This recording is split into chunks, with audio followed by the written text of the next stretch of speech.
नमस्कार। कल का टॉपिक जो रह गया था अपना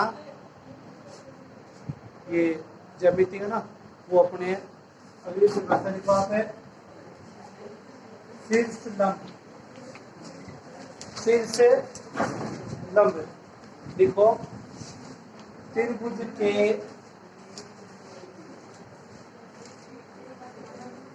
किसी भी शीर्ष से त्रिभुज के किसी भी शीर्ष से सम्मुख भुजा पर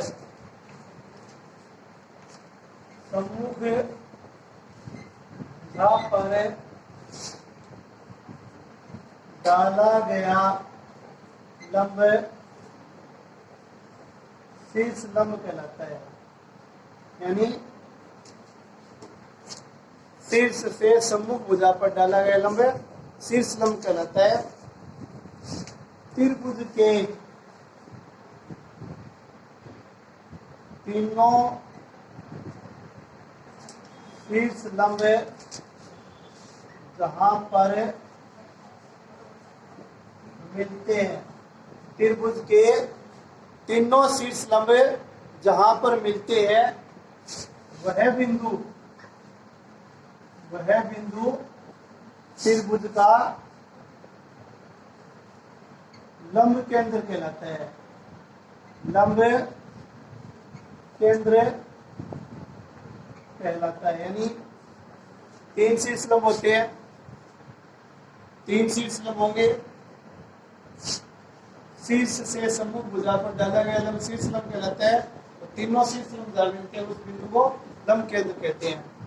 ठीक है, चित्र आप ये बना लें।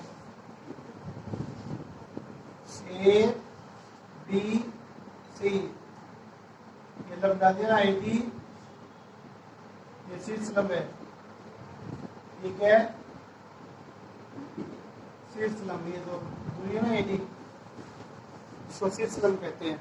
और ये जो पॉइंट है ना, ये इसका नाम है लंब केंद्र। क्या नाम है इसका? लंब केंद्र। त्रिभुज के शीर्ष से सम्मुख भुजा पर डाला गया लंब शीर्ष लंब कहलाता है। और तीनों शीर्ष लंब जहां मिलते हैं वह बिंदु त्रिभुज का लंब केंद्र कहलाता है। नोट करके आप, वह बिंदु त्रिभुज का लंब केंद्र कहलाता है। उसके बाद की परिभाषा है अपने ये शीर्ष लंब आ गया, तन्मात्रिका की आपको दिखाई दी थी। अब रह गया आपके पास परिकेंद्र। परिकेंद्र क्या होता है? त्रिभुज की भुजाओं के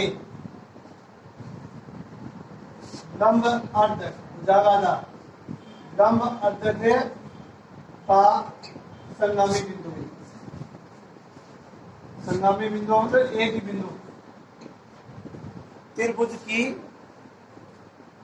भुजाओं के लंब अर्धक का संगामी बिंदु क्या कहलाता है? क्या कहलाता है? परिकेंद्र कहलाता है। परिकेंद्र कहलाता है। यानी भुजाओं के लंब समद्विभाजक मिलते हैं। जैसे ये त्रिभुज है, मान लीजिए ए बी सी, मान लीजिए आप इसका आधा करें और आप ए सी का आधा करें। ये जो पॉइंट होता है ना, उसका नाम है परिकेंद्र। परिकेंद्र भुजाओं के लंब समद्विभाजक, भुजाओं के लंब समद्विभाजक जहां मिलते हैं वह बिंदु त्रिभुज का परिकेंद्र कहलाता है। और परिकेंद्र को केंद्र मानकर खींचा गया वृत्त परिगत वृत्त होता है, बाहर से खींचा जाता है। और परिकेंद्र तीनों शीर्षों से बराबर दूरी पर होता है। यानी परिकेंद्र का नाम यदि ओ लेना, तो ओ ए ओ बी और ओ सी वो बराबर होती है। परिकेंद्र में ओ ए ओ बी और ओ सी वो बराबर होगी। ठीक है, समझ में आई? यस। नहीं, वो एक ही बात है, आप किसी से डालो।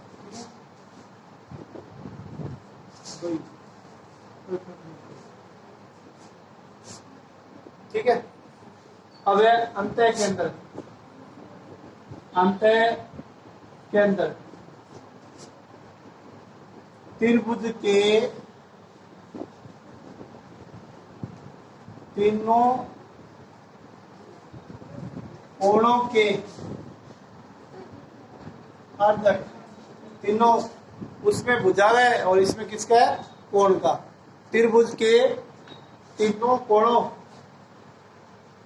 त्रिभुज के तीनों कोणों के अर्धक, अर्धकोण को का संगामी बिंदु अंतः केंद्र कहलाता है। क्या कहलाता है भाई, अंतः केंद्र कहलाता है। त्रिभुज के तीनों कोणों के अर्धकोण का संगामी बिंदु अंतः केंद्र कहलाते हैं। ठीक है। और अंतः केंद्र को केंद्र मानकर खींचा गया वृत्त, खींचा गया वृत्त अंतर्गत वृत्त कहलाता है।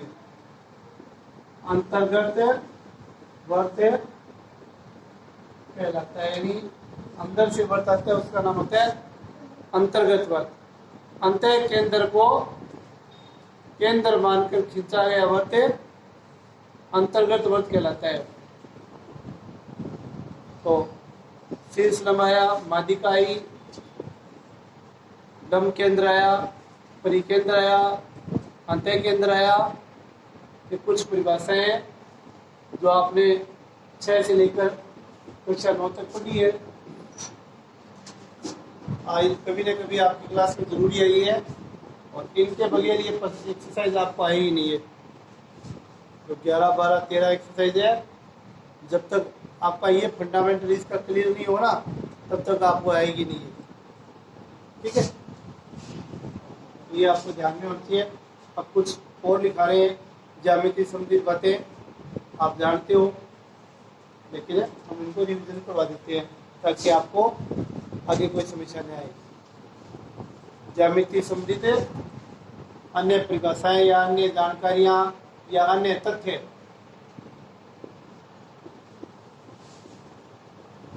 तो सबसे पहले चित्र बनाते जाए, स्टार लगा के चित्र से समझ में आ जाए कि हम क्या कहना चाहते हैं आपको। ए बी सी, मान लीजिए ये कोण जेड है, तो ये कोण एक्स है और ये वाई है, तो एक्स प्लस वाई किसके बराबर होगा, X plus Y equal to Z के त्रिभुज के अंतराभिमुख अंतः कोणों का योग इस कोण के बराबर होता है। ये आप जानते हो, फिर भी हमने आपकी जानकारी के लिए इसको उनके सवालों में काम लेंगे हम, इसलिए आपकी जानकारी के लिए इसको और बताया। ठीक है ना। अगला स्टार, त्रिभुज में दो भुजा बराबर हो, दो भुजा बराबर हो तो सामने के कोण भी क्या होंगे, ए बी बराबर ए सी से कोण बी और कोण सी है वो बराबर होगा, ये भी आप जानते हो। दो भुजा बराबर है तो सम्मुख कोण बराबर होंगे, और सम्मुख कोण बराबर है तो भुजा बराबर होगी। कोण बराबर होने से भुजा बराबर है, और भुजा बराबर होने से कोण बराबर होंगे। ठीक है। अगला,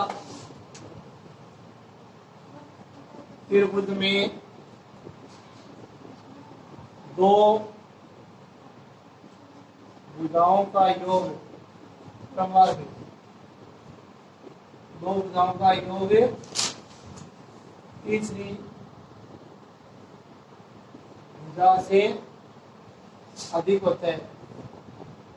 त्रिभुज में दो भुजाओं का योग तीसरी भुजा से अधिक होता है। ये बात भी आप जानते हो, 9th पेपर में थी आपके पास कि त्रिभुज में दो भुजाओं का योग तीसरी भुजा से अधिक होता है।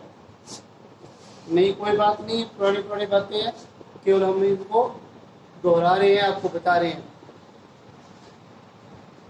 आप भी विचार करें, कोई नई बात मैं नहीं लिखा रहा हूँ। त्रिभुज में दो भुजाओं का योग तीसरी भुजा से अधिक होता है। ठीक है। अब सर्वांग समता, यदि आपको सर्वांग समता ठीक प्रकार से आती है तो इन प्रश्नावलियों में कोई दिक्कत नहीं होगी। बार बार त्रिभुज दिए जाएंगे, सर्वांग सम किए जाएंगे, तो वो आपको ठीक से देखना है। बार बार है वो त्रिभुज दिए जाएंगे, सर्वांग सम किए जाएंगे, वो आपको ठीक से देखना है। ठीक है। कुछ नियम है तो सर्वांग समता डेफिनेशन नहीं दिखाएंगे, आपका भी मैंने लिख चुकी हो, इसलिए उसका मेन हिस्सा आपको बता रहे हैं। सर्वांग समता का सर्वांग समता में जरा संक्षेप में, त्रिभुज में 6 अवयव, अवयव कौन से? 3 भुजा 3 कोण, 3 भुजा 3 कोण।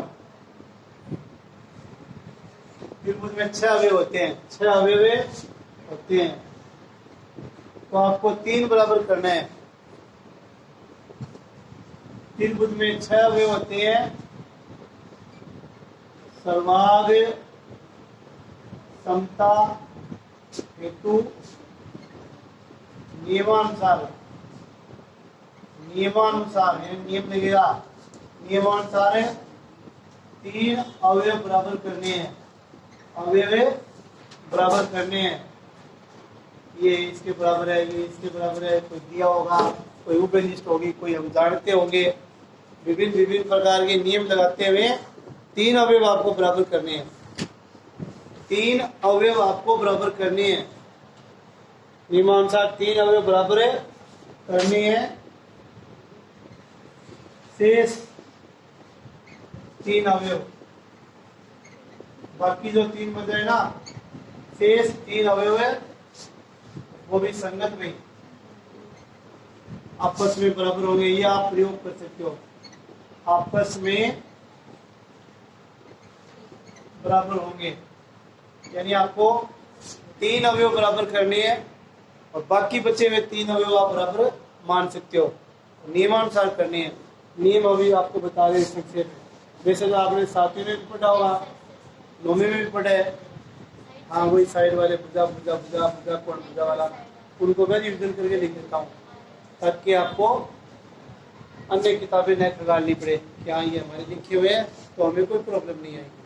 ठीक है ना, इसलिए नियम आपको हम लिखवा देते हैं संक्षेप में, यानी कि बड़े नियम नहीं, लंबे नहीं लिखा रहा हूँ, भाषा छोटी, ताकि आपको ठीक से समझ में आ जाए, लंबी भाषा नहीं लिखा रहा हूँ।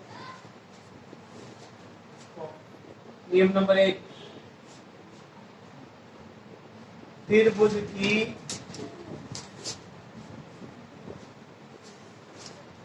सर्वांग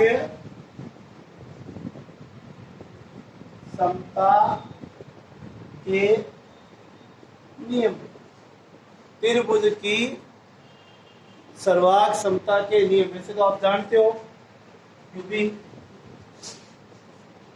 रिविजन करवा देते हैं हम आपको, पकड़ आपकी मजबूत हो जाएगी सब्जेक्ट पे।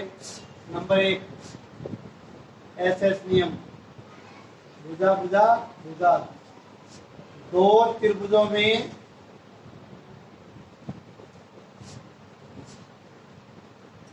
संगत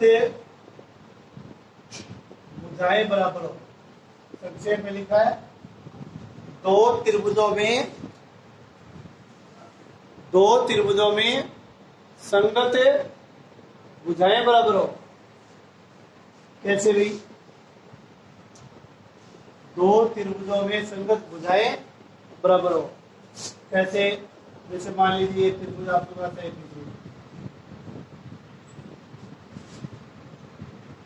ये मान लीजिए PQR, एक ABC और एक क्या है PQR। AB बराबर PQA, BC बराबर QR के, AC बराबर PR के, तो त्रिभुज क्या हो गए? त्रिभुज है ABC, सर्वांग सम का निशान ये PQR। त्रिभुज ABC सर्वांग सम हो गए त्रिभुज PQR के। दाएं बाएं देख लो थोड़ा सा। इस सर्वांग सम का मतलब ये हो गया कि आपने ए बी को बराबर किया पी क्यू के, नाम से पता होना चाहिए। बी सी किसके बराबर किया आपने? हाँ, और ए और सी किसके बराबर है? इससे आप कह सकते हो कोण ए किसके बराबर? पी के। बी किसके बराबर है? क्यू के। सी किसके बराबर है? आर के। ठीक है ना। नाम यदि आपने सर्वांग समता की स्थिति गलत कर दी तो समझो आपका उत्तर गलत होगा। मान लीजिए आप इसी में ये कर देते हो कि जी मैं जी आर क्यू कर दिया, क्या फर्क पड़ता है? फर्क पड़ गया। कैसे पड़ गया? बी सी किसके बराबर होगी? आर क्यू में, जबकि यहाँ बी सी किसके है? क्यू आर के। फर्क पड़ गया ना, पूरा पूरा फर्क पड़ गया। बी कौन है? वो आर के बराबर है, जबकि है नहीं, तो ऐसा होगा नहीं। यानी आपने स्थिति सर्वांग समता की स्थिति बदल दी तो फिर आपका रोग होगा। इसलिए कंडीशन का ध्यान रखें। उससे लगना चाहिए कि आपको, हाँ, कि जैसे ये आपने नाम लिखा है इसका, तो आपको लगना चाहिए कि भी हमने पी क्यू के बराबर की है, वरना वो बराबर कैसे आ जाएगी? ठीक है ना। नाम थोड़ा सा ध्यान दीजिए। सर्वांग समता है इन प्रणाली में, तो तीनों भुजा बराबर हो तो त्रिभुज सर्वांग सम होंगे। दूसरा नियम है SAS नियम, दो भुजा व मध्य का कोण। नोट करें, मध्य का कोण। दो भुजा व मध्य का कोण बराबर, दो भुजा व बीच का कोण मतलब है, जैसे आप दो त्रिभुज बना लीजिए A B C P Q R. कौन सी मान लीजिए ये भुजा इसके बराबर है, ये इसके बराबर है, तो बीच वाला कोण बराबर होना जरूरी है। यहाँ से आप सुन ले भाई, बीच वाला कोण बराबर होना जरूरी है। ठीक है ना।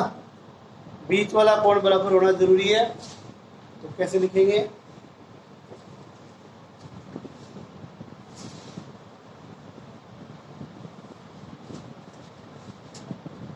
ए बी बराबर पी क्यू,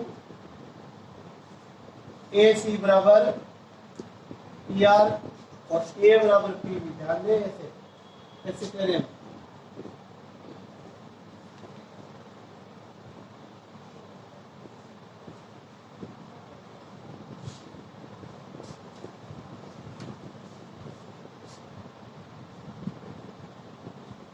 बीच वाला जरूरी है भाई। ए बी बराबर पी क्यू, ए सी बराबर पी आर, ए बराबर पी होना चाहिए, ए बराबर पी होना आवश्यक है। बीच का कोण होना जरूरी है। ठीक है।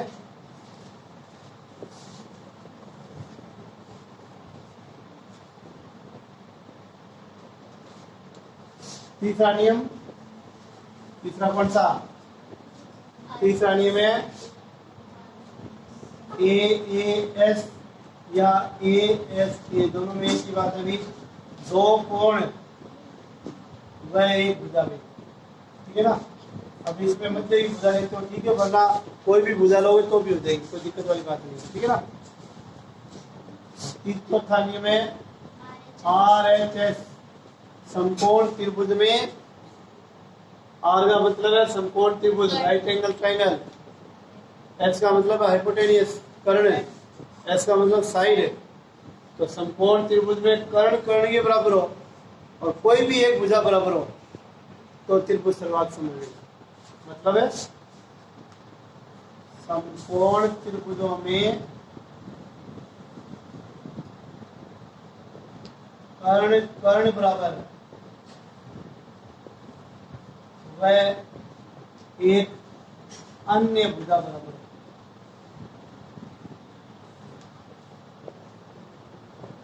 कर्ण कर्ण के बराबर हो और कोई भी भुजा हो, चाहे A B C P Q R, P Q R. कर्ण कौन सा होता है? 90 डिग्री के सामने भुजा क्या होती है? कर्ण। कर्ण कर्ण के बराबर हो, बाकी कोई सी भुजा होता है, कोई फर्क नहीं पड़ेगा। कर्ण कर्ण के बराबर हो, कर्ण कर्ण के बराबर हो, बाकी कोई सी भुजा हो तो ये भुजा इसकी हो चाहिए, यानी ए बी चाहे क्यू आर की हो चाहे ए बी पी क्यू भी हो, आपको बराबर दिखाना है। ये तो भाई सर्वांग क्षमता की बात, ये सारा टॉपिक है वो आपका 9th क्लास में या 6 से 9 तक था, जिसको हमने आपको रिविजन कराया इन 2 दिनों में। अब 10th क्लास का टॉपिक आएगा समरूपता, वो वहाँ से आपके 10th की शुरू होगी। समरूपता 10th की एक्सरसाइज है।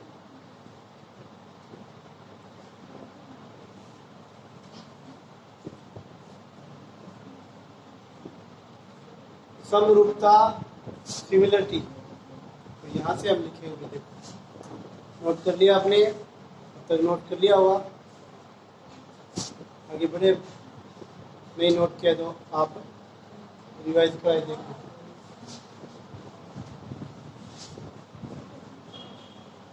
अभी समरूपता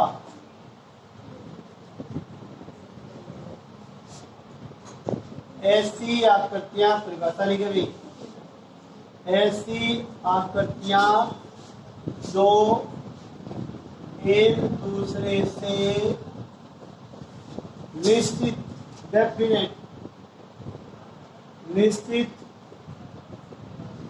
अनुपात में छोटी बड़ी या बराबर होते हैं, नाम सर्वांग क्षमता होता है, बराबर का सर्वांग क्षमता कहते हैं अपने। ऐसी आकृतियां जो एक दूसरे से निश्चित अनुपात में छोटी बड़ी या बराबर हो, सर्वांग समय आकृतियां कहलाती है। आकृतियों के इस गुण को, आकृतियों के इस गुण को सर्वांग क्षमता कहते हैं।